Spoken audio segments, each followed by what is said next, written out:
అయితే మనం ఏమనుకుంటాము, ట్రోల్ చేసిన వాళ్ళ పేరు చెప్తే వాళ్ళది మనం స్క్రీన్ షాట్ తీసి లేకపోతే అక్కడికి వెళ్ళి రిప్లై ఇచ్చి, ఇప్పుడు అన్నారు కదా ఒక ట్రోల్ చేస్తుంటే ఎందుకు ఎవరు రెస్పాండ్ అవ్వరు అని చెప్పి, ఎవరైనా మనకు మద్దతుగా రెస్పాండ్ అయితే వాళ్ళని బూతులు తిడతారు. ఆ బూతులు తిట్టినప్పుడు వాళ్ళు తీసుకోలేరు కదా, ఒకసారి సపోర్ట్ చేస్తారు, తర్వాత రెండోసారి అమ్మో మనం ఇక్కడ పెడితే కామెంట్ ఒక 10 మంది వచ్చి పడిపోతారు అని చెప్పి ఆగిపోతారు. అయితే అక్కడ ఎవరైనా నా మీద ఒక ట్రోల్ పెట్టారు, అక్కడ నేను వెళ్ళి స్పందించాను అనుకోండి, అది వాడికి ఆ రోజు చాలా గొప్ప విజయం, పండగ, వాడికి వాడి సమూహంలో ఒక గుర్తింపు. ఎస్, చెప్పారు కదా ఆర్గనైజ్డ్ గా జరుగుతుంది అని చెప్పి. మనకు మన డ్యూటీ ఉంటుంది, వాళ్ళకి ట్రోల్ చేయడం ఒక డ్యూటీ. 9 to 5 ఒక షిఫ్ట్, ఇంకొక షిఫ్ట్ 2 to 10 ఒక షిఫ్ట్. నైట్ పనిచేసే వాళ్ళు ఉంటారు, నైట్ ఎక్కడైనా ఆడవాళ్ళు కనిపిస్తే చాలు వెళ్ళి డైరెక్ట్ గా ట్రోల్ చేయడము. సో ఒక్కొక్కడికి 10 అకౌంట్లు ఉంటాయి. నా ఫేస్బుక్ కింద ఏ పోస్ట్ కింద చూడండి, మళ్ళీ కూడా వచ్చి చూసావా ఒక్కరైనా నీకు మీ మొహానికి పాజిటివ్ కామెంట్ పెట్టాడా అని ఉంటాయి. అవన్నీ కాపీ పేస్ట్ అట్లాంటి రికార్డులు నా దగ్గర చాలా రికార్డులు ఉన్నాయి. ఎన్నెన్ని ఏ ఐడియాలతో ఎన్నెన్ని కాపీ పేస్ట్ మెసేజ్లు, దాని నిండా వాడికి అక్షరాలు కూడా రావు, అన్ని స్పెల్లింగ్ మిస్టేక్స్.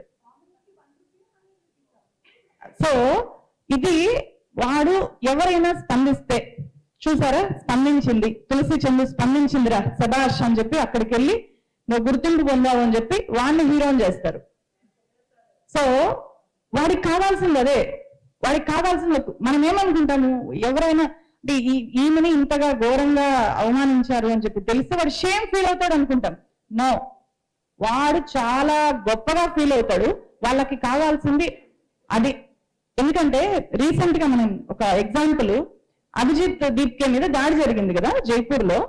ఆ దాడి జరిగిన తర్వాత ఏం జరిగింది, ఆ మరుసటి రోజు ఎవరైతే దాడి చేశారో వాళ్ళకి పెద్ద సన్మానం జరిగింది.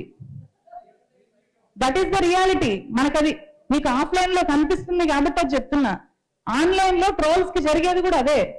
ఎవరినైనా వాడు ట్రోల్ చేసిన వాళ్ళు, ఒక క్రియేటర్, ఒక జర్నలిస్ట్ రిప్లై ఇస్తే వాడికి అక్కడ ఆ సమూహంలో వాడికి ఒక గుర్తింపు, వాడికి మనమైతే బాగా వర్క్ చేస్తే, నా టీంలో ఒక ఎడిటర్ బాగా పని చేస్తే నేను ప్రమోషన్ ఇస్తా, వాడికి ఇక్కడ ప్రమోషన్ వస్తుంది.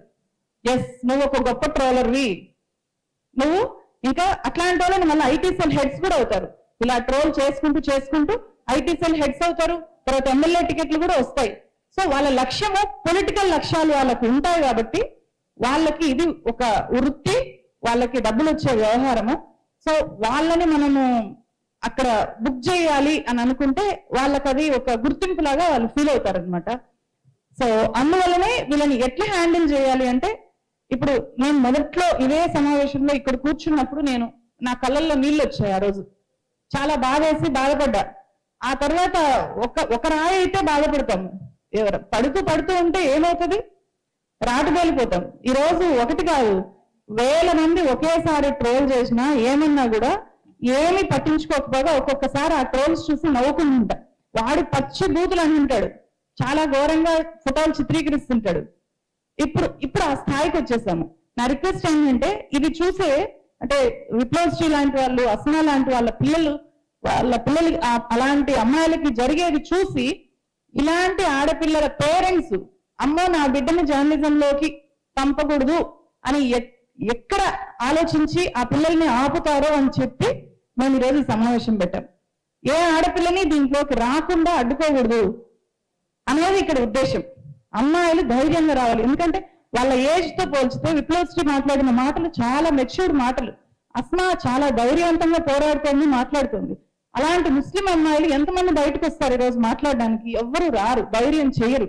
వీళ్ళు వాళ్ళకి ప్రతినిధులు. ఎస్, అస్మా అక్క ఉంది, నేను వెళ్ళాలి, విప్లవశ్రీ అక్క ఫైట్ చేస్తుంది, నేను కూడా తనలాగా తయారవ్వాలి అని అనుకోవాలి. కానీ తన మీద ట్రోల్స్ జరిగింది కాబట్టి నేను ఈ వృత్తిలోకి వెళ్ళకూడదు అని చెప్పి అమ్మాయిలు ఆగిపోకూడదు. సో మనము దీని ద్వారా అలాంటి ఒక బలమైన మెసేజ్ ఇవ్వడం కూడా దీని వెనుక లక్ష్యము అని చెప్పి తెలియజేస్తున్నాను.